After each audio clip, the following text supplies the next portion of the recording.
Sudah. Bismillahirrahmanirrahim. Assalamualaikum warahmatullahi wabarakatuh. Bismillahirrahmanirrahim. Wassalatu wassalamu ala Rasulillah wa ala alihi wa sahbihi wa man tabi'ahum bi ihsanin ila yaumiddin, amma ba'du. Allahumma sahli sadri wa yassir li amri wa hlul 'uqdatam min lisani yafqahu qawli. Allahumma inna nas'aluka ilman nafi'an wa rizqan tayyiban wa amalan mutaqabbalan. Allahumma alimna ma yanfa'una wa zidna ilman wal huda wat tuqa was salaha ya rabbal alamin. Ikhwani fid din, azani Allah wa iyyakum.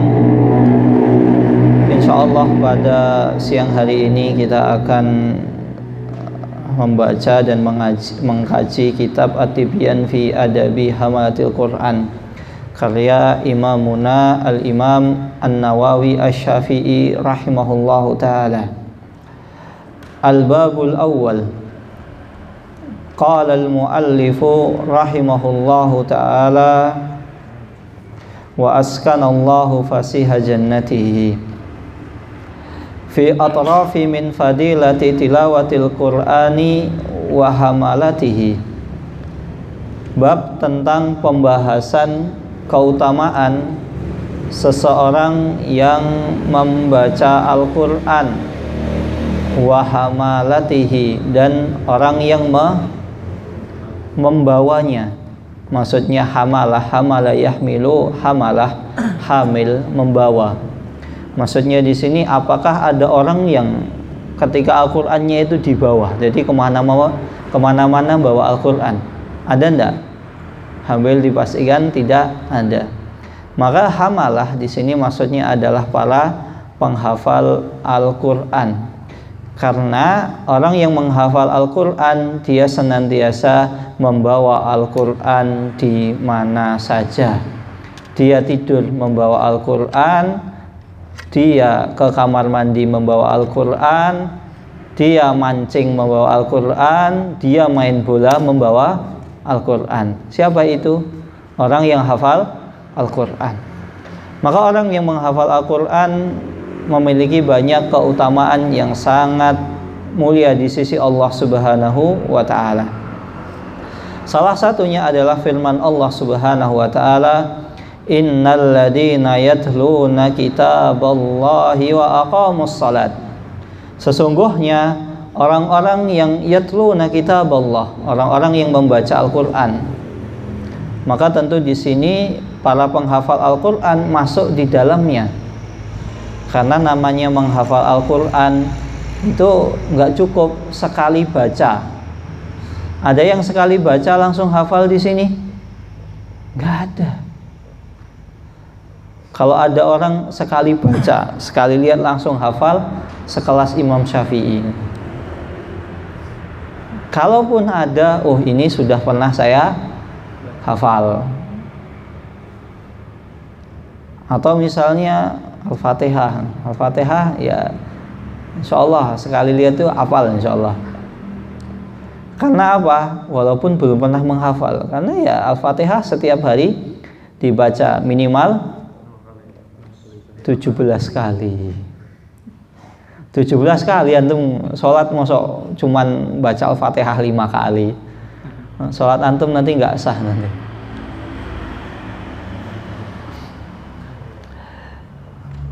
Maka membaca Al-Quran saja itu sudah disebutkan keutamaannya, apalagi orang yang menghafal Al-Quran. Wa aqamus salat, dan orang yang mendirikan salat. Aqamus salat, mendirikan salat.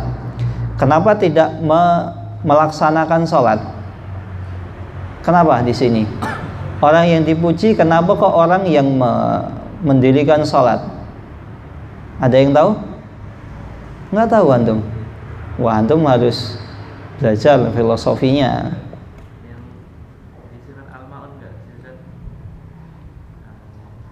Yang apa? Celakalah bagi orang yang melaksanakan sholat. Orang yang melaksanakan sholat celaka, ya, tidak begitu. Wa anfaqu mimma razaqnahum, dan orang-orang yang berinfak mimma razaqnahum, dari apa yang Allah Subhanahu wa taala rizkikan. Infak, anfaqa yunfiku, makna aslinya adalah mengeluarkan harta. Maka apa saja seseorang yang mengeluarkan hartanya, maka sejatinya dia berinfak. Maka ketika namanya infak itu ada yang infak di jalan kebaikan, ada yang berinfak di jalan maksiat. Ada orang yang berinfak untuk pembangunan masjid, tapi di sisi lain ada orang yang berinfak dalam pembangunan diskotik. Nah, sirron wa alaniyatan, baik sirron sembunyi-sembunyi atau terang-terangan. Yarjuna tijaratan lan tabur, mereka lah orang-orang yang mengharapkan perdagangan yang tidak merugi. Maka ini orang-orang yang dipuji oleh Allah Subhanahu wa taala, dan Allah Subhanahu wa taala memberikan tambahan janji, liwafiyahum ujurahum wa yazidahum min fadlih. Dan Allah Subhanahu wa taala liwafiyahum, Allah Subhanahu wa taala wafa. Apa itu wafa? Menepati janji. Menepati janji di sini maksudnya Allah Subhanahu wa taala membalas mereka dengan sebaik-baik balasan. Allah memberikan pahala mereka atas apa yang mereka kerjakan.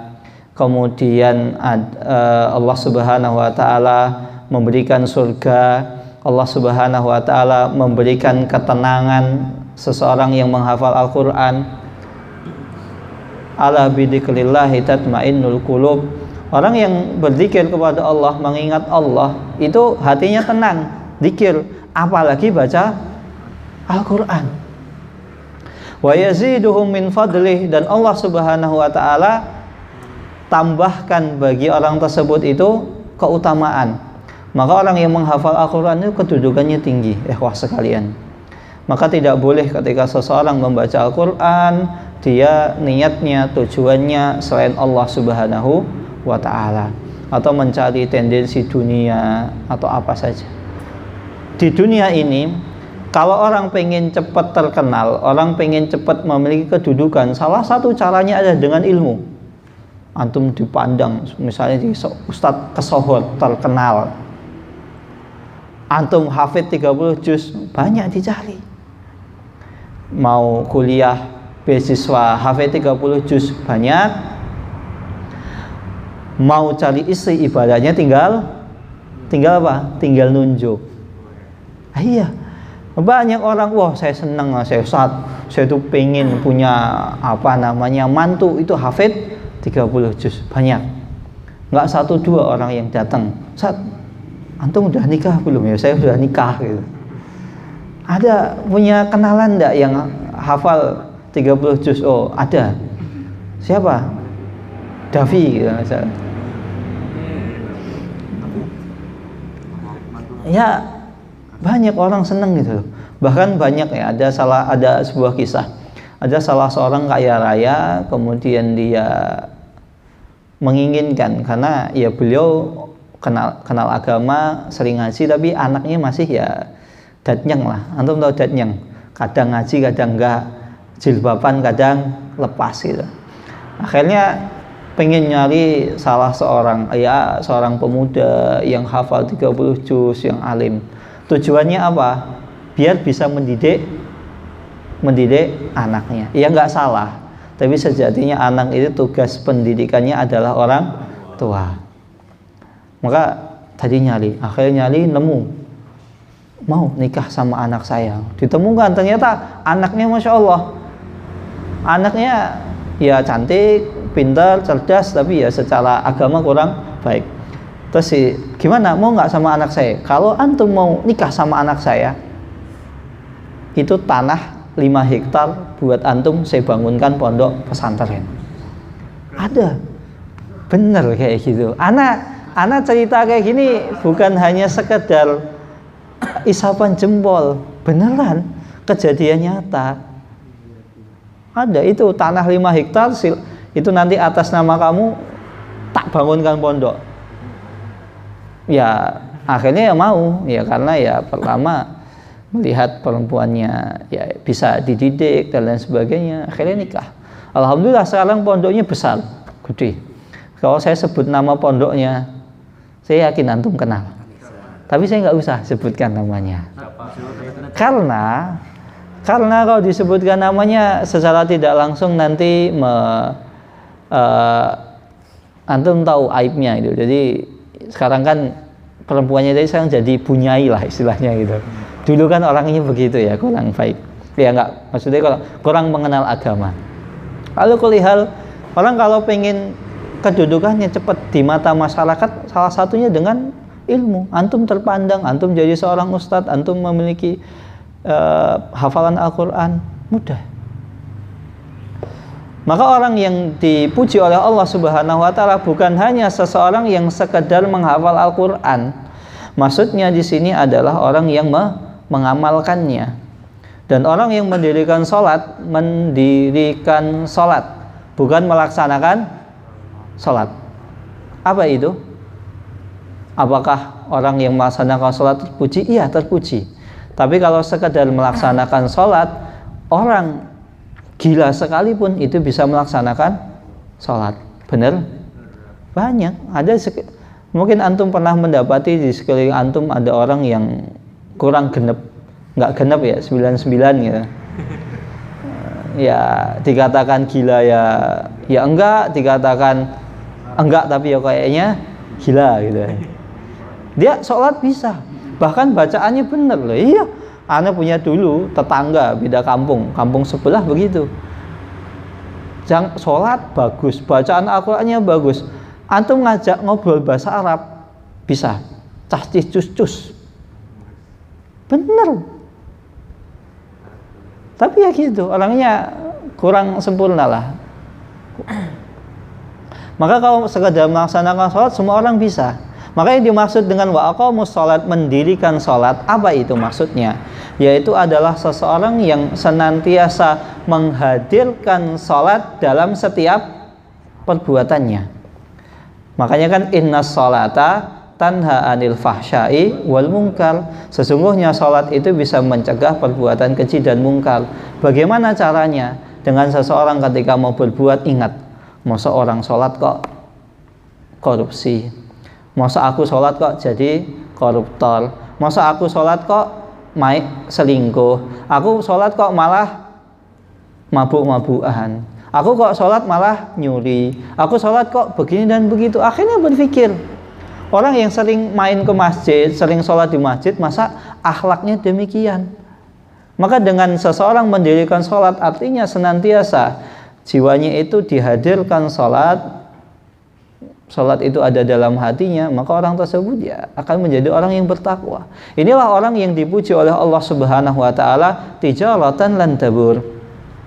Wa anfaqu, dan orang yang infak, baik sembunyi-sembunyi ataupun terang-terangan. Tadi kita sebutkan setiap orang mengeluarkan harta itu dikatakan sebagai infak. Maka ada orang yang berinfak untuk pendirian masjid, ada juga orang yang infak untuk pembangunan diskotik. Yang mana yang dipuji oleh Allah? Ya tentu orang yang mendirikan masjid, orang yang infak dalam pembangunan masjid.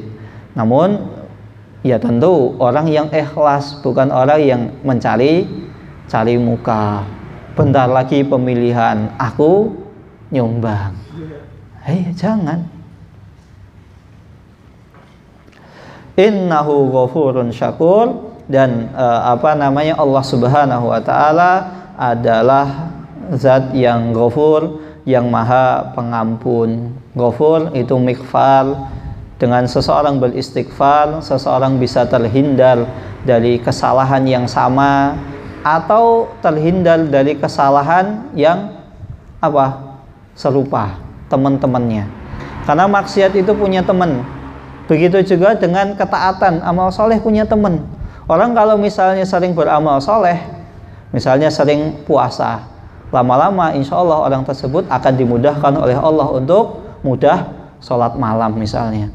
Begitu juga kalau orang misalnya suka berdusta, maka kemungkinan lama-lama temannya dusta itu akan menghampirinya. Apa itu? Korupsi. Maka koruptor itu nggak mungkin ada kalau sebelumnya dia adalah seorang pendusta. Maka kalau orang saling bermaksiat untuk menjadi taat itu sulit. Harus bagaimana? Dengan istighfar. Karena istighfar itu ibarat seperti tameng gada besi yang melindungi seseorang ketika perang. Nah, begitu juga dengan istighfar. Akhirnya orang tersebut terhindar dari kesalahan-kesalahan temannya, dihindarkan oleh Allah Subhanahu wa Ta'ala dari teman-teman yang jelek, teman-teman yang menjerumuskan ke dalam jurang kemaksiatan. Itulah dengan istighfar. Syakur, yaitu Allah Subhanahu wa Ta'ala Maha membalas budi. Jadi setiap apa yang kita perbuat, Allah Subhanahu wa Ta'ala pasti sudah menyiapkan ganjaran yang apa? Enggak cuma setimpal, lebih baik. Coba bayangkan, kita hidup di dunia itu paling cuma 60 tahun. Ketika kita taat, apa ganjarannya? Ganjarannya apa? Kehidupan akhirat yang tiada habisnya, nggak ada akhirnya. Antum pengen apa saja, baru ya Allah saya pengen apel, tik, tiba-tiba ada di hadapan antum. Maka itulah kehidupan akhirat. Semoga Allah Subhanahu wa Ta'ala wafatkan kita dalam keadaan husnal khotimah. Allahumma amin. Dan diriwayatkan dari Utsman bin Affan radhiyallahu taala anhu bahwasanya Rasulullah sallallahu alaihi wasallam bersabda, khairukum man ta'allamal Qur'ana wa 'allamah. Sebaik-baik di antara kalian adalah orang yang belajar Al-Qur'an, menghafal Al-Qur'an, mengamalkan isi kandungan Al-Qur'an, wa 'allamahu, dan mengajarkannya. Maka ini adalah orang yang paling baik. Hadis tersebut diriwayatkan oleh Abu Abdullah Muhammad bin Ismail ibnu Ibrahim ibnu Mughirah ibnu Baldisbah al-Bukhari fi sahihihi alladhi huwa asahhul kutub ba'dal Qur'an. Hadis tersebut diriwayatkan oleh Imam Al-Bukhari, Imam Muhammad bin Ismail, dan Bukhari di sini adalah nisbah. Sebagaimana Imam Nawawi, Imam Bukhari beliau berasal dari kota mana? Bukhara. Bukhara itu mana? Bukhara mana? Azerbaijan. Mana? Irak. Bukhara itu dulu adalah masuk wilayah Rusia. Kalau sekarang itu sudah masuk pecahan Rusia. Yang janjan itu Azerbaijan, Tajikistan, terus apa lagi itu? Uzbekistan. Ada yang mengatakan kalau nggak salah Uzbekistan, Uzbek. Jadi Imam Bukhari itu bukan orang Arab, orang Ajam. Jadi nggak usah khawatir antum. Orang non Arab, ternyata orang non Arab orang yang paling riwayatnya paling mulia. Kalau apa? Beriman dan bertakwa. Maka nggak ada manfaatnya sombong dengan nasab. Saya keturunannya Habib, pret. Ya buat apa kalau keturunan Habib nggak beriman dan bertakwa? Lawang Abu Jahal saja. Siapa Abu Jahal? Pamannya Nabi nggak masuk surga. Apalagi ya cuman saya keturunannya ini. Belum tentu kita benar-benar keturunannya orang tersebut, kan cuman konon katanya. Kecuali yang jelas kita ini keturunan Nabi Nuh. Iya, Nabi Nuh. Nabi Nuh. Kalau Nabi Adam ya terlalu jauh. Nabi Nuh itu insyaallah pasti. Kalau Nabi yang lain kan belum tentu. Makanya nggak boleh seseorang itu berbangga-bangga dengan nasabnya. Karena nasab itu tidak bisa memberi manfaat sedikit pun nggak bisa memberi manfaat, kecuali kita adalah orang yang beriman dan bertakwa. Dan tadi dikatakan sebaik-baik orang adalah yang belajar Al-Quran, mengamalkan Al-Quran dan mengajarkannya. Ikhwasa yang dirahmati Allah Subhanahu wa taala, kalau antum pengen ilmu antum bertambah, ilmu antum jadi berkah, salah satu caranya adalah dengan mengajarkan Al-Qur'an. Ketika antum ngajar ya, antum dapat faedah baru. Karena ana alhamdulillah setiap ya nyampaikan kepada antum, minimal ana harus persiapan dengerin dulu misalnya salahnya bagaimana, kajiannya bagaimana, tafsirnya bagaimana. Akhirnya saya dapat ilmu baru. Dan ketika saya menyampaikan, ternyata saya dapat faedah baru. Faedah yang saya sampaikan kepada antum hari ini itu nggak saya sampaikan pada pertemuan sebelumnya. Karena apa? Ternyata dapat faedah baru. Nah begitu, biar ilmu antum itu berkah, antum mengajarkan. Maka kalau misalnya di sini ada TPA, antum daftar jadi pengajarnya. Itu kalau diizinkan. Ya nggak apa-apa, antum daftar sukarela. Saya pengen ngajar Al-Quran.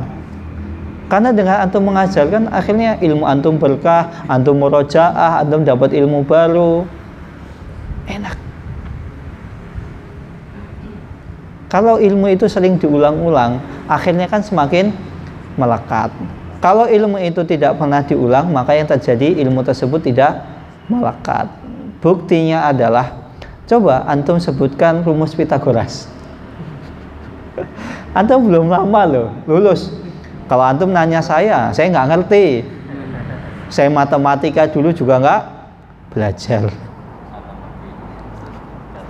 Apa? Ya, monggo. Coba antum tanya rumus Pitagoras apa? Sebutkan rumusnya. Enggak, karena kita nggak pernah murojaah. Apa? Nah, Masya Allah. Benar? Nggak tahu. Nah, kita lanjutkan ikhwas sekalian. Dan diriwayatkan dari Aisyah radhiyallahu taala anha bahwasanya Rasulullah sallallahu alaihi wasallam bersabda, alladzi yaqra'ul qur'ana wa huwa mahirun bihi ma'a syafratil kiramil bararah. Seseorang yang membaca Al-Qur'an dan dia mahir dalam membaca Al-Qur'an, maka kelak orang tersebut itu akan dikumpulkan bersama safarah. Apa itu safarah? Safarah itu barisan, rombongan, atau dalam bahasa lain safir. Antum tahu safir? Safir itu apa? Safir itu apa? Sifarah kedutaan. Nah, duta besar, dubes. Safir itu adalah duta besar. Pertanyaannya, namanya duta besar itu nunjuknya sembarang orang. Hisham, antum menjadi dubes Arab Saudi. Atau misalnya ketika sebelum menentukan untuk menjadi dubes itu dipilih dulu melalui seleksi atau asal tunjuk? Seleksi dulu. Kalaupun asal tunjuk, harusnya setidaknya orang yang ditunjuk itu punya pengalaman. Pernah misalnya jadi diplomat, lulusan hukum, atau misalnya lulusan hubungan internasional, HI dan lain sebagainya, atau pernah kenalannya banyak, channelnya banyak, ditunjuk baru. Atau misalnya orang tersebut bisa berbahasa cakap negara yang akan ditunjuk. Masa misalnya duta Arab Saudi tapi nggak bisa bahasa Arab, kan nggak mungkin. Maka namanya dubes itu dipilih adalah orang pilihan. Biar bisa jadi dari pilihan dipilih lagi. Maka dubes itu bukan orang sembarangan. Begitu juga dengan ma'as-safaratil kiramil bararah. Maka orang yang baca Al-Qur'annya lancar, mahir, bacaannya bagus, hafalannya bagus, dhabit, mutqin, mengamalkan isi Al-Qur'an, maka orang tersebut akan dikumpulkan dengan malaikat-malaikat pilihan. Enggak sembarangan malaikat. Karena malaikat sekalian, malaikat itu ada banyak. Bahkan nggak terhitung. Ada malaikat yang tugasnya itu cuman berzikir kepada Allah Subhanahu wa taala. Jadi di langit sana ada namanya Baitul Ma'mur. Setiap hari 80.000 malaikat masuk, dan ketika masuk nggak keluar lagi. Setiap hari. Itu menunjukkan malaikat itu jumlahnya ada banyak sekali, tidak terhitung. Dan dari sekian jutaan, miliaran, triliunan malaikat, ternyata dipilih malaikat yang paling baik yang akan menemani orang yang penghafal Al-Quran, yang mengamalkan isi Al-Quran. Walladzi yaqra'ul Qur'ana wa yatata'u fihi wa huwa alaihi syaqun lahu ajran. Dan seseorang yang membaca Al-Quran wa yatata'u fihi, dan orang tersebut itu misalnya bacaan Al-Qur'annya itu jelek, nek kata orang Jawa tuh grotal gratul, tajwidnya meleset, panjang pendeknya nggak bener, ha dibaca kho, ain dibaca nga, alhamdulillah dibaca alhamdulillah. Ya walaupun berubah makna ya, tapi dia semangat untuk ada keinginan dalam hatinya untuk mempelajari Al-Quran, bukan pasrah dengan keadaan. Ya wis, bacaan saya itu begini kok, mbok arep diapa-apake ora bakalan berubah. Di sini wahwa syakun alai, syak itu mengalami kesusahan dalam belajar. Dia ada keinginan untuk memperbaiki bacaan Al-Quran, walaupun mungkin sampai akhir hayatnya dia tidak bisa membaca Al-Quran, tapi ada keinginan belajar untuk memperbaiki Al-Quran, maka dia mendapatkan 2 pahala. Pahala apa? Pertama, pahala membaca Al-Quran. Kedua adalah pahala berusaha untuk memperbaiki bacaannya.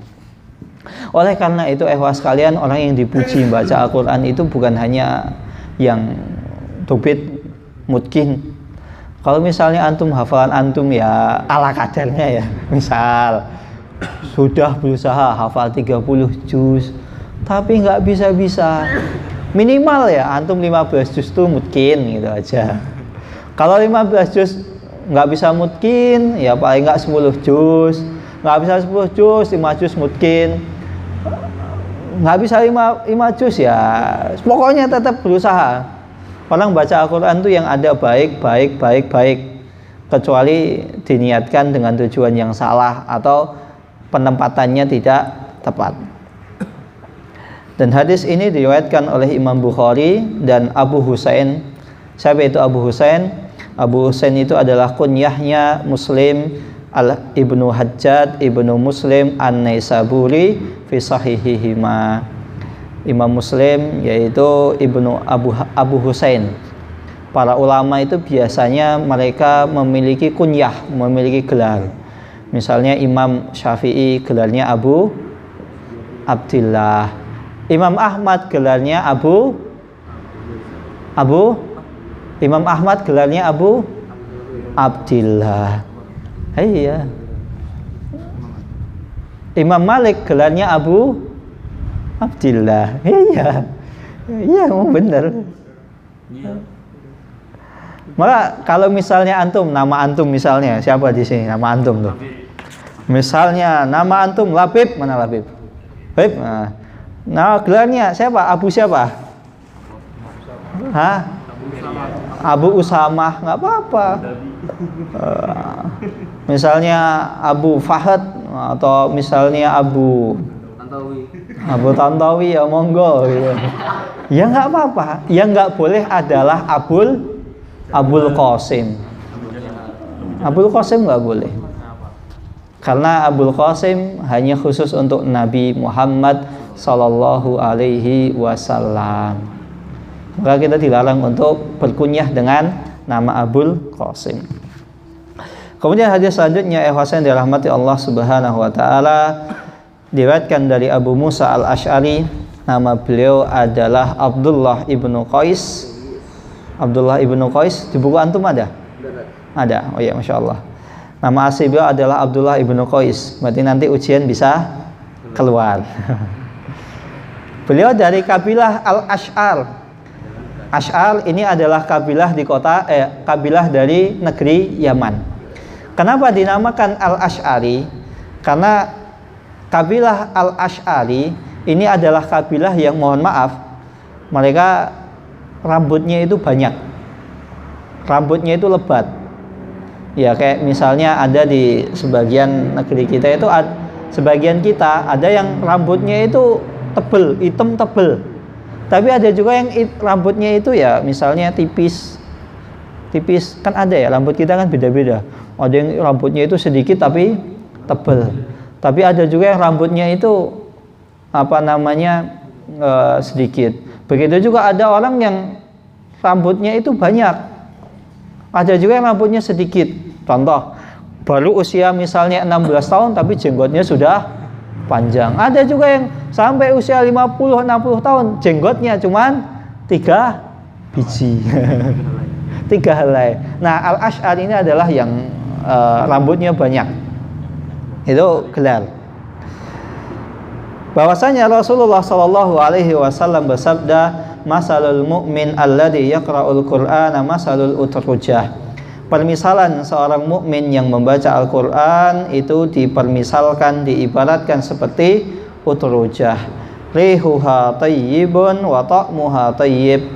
Baunya itu baik, baunya itu enak, rasanya juga manis. Itu contohnya Pak utrujah. Gampangannya itu adalah jeruk. Antum kalau buka jeruk kan baunya enak. Senang nggak bau jeruk? Ada yang nggak suka bau jeruk? Insya Allah semua suka. Saking sukanya itu ada rasa namanya bau jeruk, rasa jeruk. Itu menunjukkan orang banyak yang suka. Dan rasanya jeruk itu adalah manis, kecuali antum salah milih jeruk. Nah begitu juga orang mukmin tuh yang baca Al-Quran, baunya enak, rasanya enak. Wa masalul mu'min alladzi la yaqra'ul Qur'an. Dan permisalan seorang mukmin yang tidak membaca Al-Qur'an, masalut tamrah. Dia seperti kurma kering. Tamrah itu kurma kering. Beda dengan rutob. Rutob itu kurma basah. Apa? La rihalaha wa ta'muha hulwun. Kurma yang kering itu enggak ada baunya, tapi rasanya manis. Antum pernah kan makan kurma gitu? Kurma-kurma yang biasanya di Indonesia itu kan kurma kering. Itu baunya nggak ada, tapi rasanya manis, enak. Nah itu seorang mukmin yang nggak baca Al-Quran demikian. Wa masalul munafiq alladzi yaqra'ul Qur'an masalur raihanah. Dan permisalan seorang munafik yang membaca Al-Quran, dia seperti raihanah. Raihanah kasturi. Rihuha thayyib, baunya itu enak. Wa ta'muha murrun. Dan rasanya itu pahit. Antum pernah lihat bunga kasturi? Coba antum cium wangi, antum makan coba. Pahitnya Masya Allah. Wa masalul munafik, dan permisalan seorang munafik alladzi la yaqra'ul Qur'an, yang tidak membaca Al-Qur'an, kamasalil handalah, seperti buah handalah. Buah handalah itu apa? Ada yang mengatakan persik, buah persik atau apa gitu. Laisa laha rihun, enggak ada baunya. Wa ta'muha murrun, baunya enggak ada, rasanya pahitnya Masya Allah. Hadis tersebut adalah hadis yang diriwayatkan oleh Imam Bukhari dan Imam Muslim. Maka di sini ikhwah sekalian, faedah yang pertama adalah kita dianjurkan untuk memilih teman yang baik. Karena teman yang baik itu bisa memberi warna bagi kita, bisa memberi pengaruh bagi kita. Karena kalau seandainya teman kita ini buruk, maka bisa menjerumuskan kita ke dalam keburukan. Begitu juga kalau teman kita ini baik, maka insya Allah bisa mengajak kepada kebaikan. Misalnya antum punya teman yang rajin soft pertama, mungkin nggak kira-kira suatu ketika, yuk kita soft terakhir gitu. Atau misalnya kita sholatnya di kamar aja gitu. Maka kalau misalnya antum punya teman sering telat sholat, masbuk, sholatnya di kamar, Jumatan di kamar, ketika Jumatan malah tidur gitu, bangun-bangun pura-pura, udah Jumatan tuh, padahal dia sengaja tidur. Na'udzubillahi min dzalik. Maka insya Allah kalau antum sering berteman dengan orang demikian, yang awalnya antum soft pertama, lama-lama ada kemunduran, soft kedua, ketiga, keempat, kelima, ya bertahap. Demikian.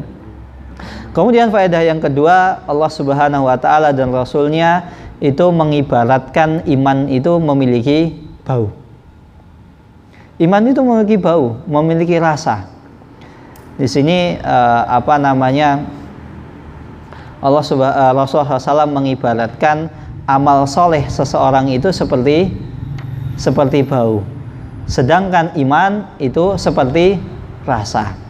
Maka dikatakan tadi seseorang yang membaca Al-Quran seperti uturujah rihuha, baunya itu baik. Orang yang rajin membaca Al-Quran, maka amalan solehnya itu baik. Diibaratkan amal soleh itu seperti bau. Wa ta'muha, dan rasanya itu diibaratkan seperti imannya. Karena memang iman seseorang itu memiliki rasa. Semakin seseorang itu imannya kuat kepada Allah Subhanahu wa taala, semakin dekat kepada Allah Subhanahu wa taala, maka orang tersebut itu akan semakin akan semakin bisa merasakan nikmat manisnya keimanan. Hidupnya semakin tenang, hidupnya semakin bahagia. Ketika orang lain susah, dia bahagia. Bukan berarti bahagia di atas penderitaan orang lain, bukan. Tapi hidupnya tenang, kena musibah bisa senyum, kena nikmat, dapat nikmat malah semakin taat. Maka inilah nikmatnya keimanan ketika seseorang bisa mendapatkannya. Kemudian diriwayatkan dari Umar bin Khattab radhiyallahu taala anhu bahwasanya Rasulullah sallallahu alaihi wasallam bersabda, innallaha ta'ala yarfa'u bihadzal kitab aqwaman wa yada'u bihil akharin. Sesungguhnya Allah Subhanahu wa taala akan menaikkan derajat, memuliakan seseorang itu bihadzal kitab, karena sebab Al-Quran ini. Wa yada'u bihil akharin, dan Allah Subhanahu wa taala akan merendahkan seseorang yang tidak peduli dengan Al-Quran. Maka akan kita dapati orang yang peduli dengan Al-Quran, menjaga hafalannya, senantiasa konsisten murojaah, orang tersebut akan Allah Subhanahu wa taala muliakan. Dan berbeda dengan orang yang ketika murojaah males, baca Al-Quran males, maka kemungkinan orang tersebut hidup Allah Subhanahu wa taala akan hinakan. Maka jangankan di akhirat, di dunia saja, orang ketika mau dikuburkan kan dipilih yang bacaan Al-Quran yang mana yang paling banyak. Ini yang paling banyak yang didulukan. Coba loh, misalnya antum suatu ketika meninggal bareng dalam satu pesawat bersama siapa? Seorang pemimpin gitulah. Nggak usah disebut, nggak usah entah bupati, gubernur, presiden, nggak usah. Intinya salah seorang pemimpin. Ternyata pemimpin tersebut itu ya bacaan Al-Qur'annya cuman grotal-gratul, hafalannya cuman hafalan trikul. Tapi antum hafid 30 juz, ya antum yang pertama duluan. Antum yang harus dikebumikan, antum yang harus jasadnya harus didahulukan untuk diurusi. Pemimpin tadi nanti ya, bacaan Al-Qur'annya grotal-gatul, hafalannya cuman terikul, ya nanti. Maka inilah seseorang yang Allah Subhanahu wa taala muliakan ketika dunia, dan di akhirat Allah Subhanahu wa taala akan memuliakan orang yang membaca Al-Qur'an. Iqra'ul Qur'ana fa innahu ya'ti yaumal qiyamati syafi'an li ashabihi. Bacalah Al-Qur'an, sesungguhnya Al-Quran itu kelak pada hari kiamat akan datang memberi syafaat kepada orang yang ashabihi, orang yang gemar membaca Al-Quran, orang yang perhatian dengan perintah dan larangan Al-Quran. Maka benar, orang yang memperdulikan perintah mana dikerjakan, larangan mana dijauhi, maka orang tersebut insya Allah orang yang akan mendapatkan syafaat. Bukan hanya sekedar membaca Al-Quran. Kalau cuma sekedar membaca, semua orang juga bisa baca. Tapi yang penting dari Al-Quran itu adalah kita istiqomah, konsisten mengamalkan Al-Quran dan isinya. Semoga kita kelak semua di akhirat mendapatkan syafaat di hari kiamat. Allahumma amin. Ini yang bisa saya sampaikan, kurang lebihnya saya mohon maaf. Ada pertanyaan di sini ahwah sekalian? Fadhal. Kalau yang masalah infak kan mengeluarkan harta kan, makanya kita berinfak untuk membangun tanah, pembangunan. Itu sama wakaf sama apa gitu? Sama. Karena wakaf itu sejatinya infak. Orang sedekah itu dikatakan infak, orang wakaf dikatakan juga infak karena sama-sama mengeluarkan harta. Jadi semua itu masuk dalam kategori infak. Wakaf, namun wakaf dan sedekah itu kan hukumnya ada sendiri, fikihnya ada sendiri, ketentuannya ada sendiri. Tapi semua itu masuk dalam kategori infak. Wallahu taala alam bisawab.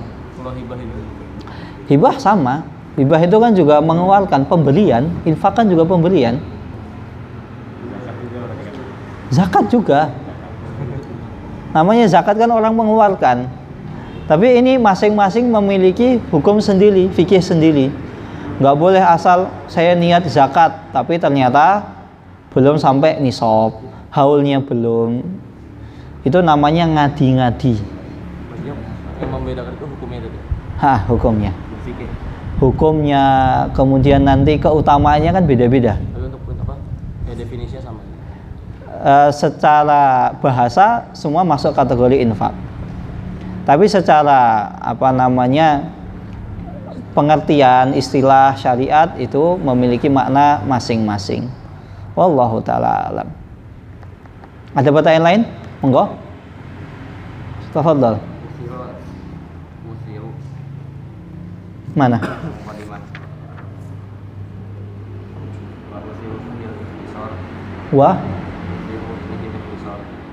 Wa uthiru fihi al-ihtisal, dan aku memilih untuk mengedepankan untuk ihtisal, yaitu meringkas. Kemarin kita sebutkan tentang alasan kenapa Imam Nawawi rahimahullah ta'ala menulis buku ini. Sejatinya kan banyak ulama yang lain itu juga nulis. Bahkan Imam Suyuti juga nulis tentang adab penghafal Al-Quran. Tapi kenapa Imam Nawawi juga nulis? Karena ya beliau dalam tulisan ini beliau memilih jadi yang ikhtisar, diringkas-ringkas. Jadi sanadnya itu nggak disebutkan. Kemudian hadisnya dipilih-pilih yang hadis-hadisnya yang hadis-hadis yang sahih. Kemudian dalil-dalilnya yang bisa langsung diamalkan. Nggak usah nunggu pemahamannya gimana, maknanya seperti apa. Yang kira-kira simpel, mudah. Demikian. Wallahu taala alam.